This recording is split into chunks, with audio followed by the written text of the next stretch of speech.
Nagtataka na sila ngayon kung bakit nagbago ka. Let them. Hayaan mong maligaw sila sa sarili nilang tanong kung bakit ka lumayo.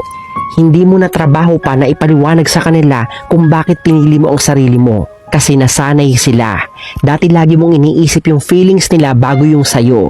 Lagi kang nagbibigay at laging nag-a-adjust para sa kanila.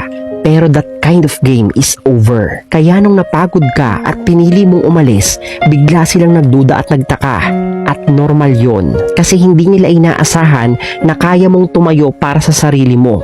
Kaya nga may isang quote, sabi doon, growth will confuse those who were uncomfortable with your silence. At yun ang nararanasan nila ngayon. Nalilito sila kasi hindi na ikaw yung dating ikaw. Yung dating ikaw na sunod-sunuran lang sa gusto nila.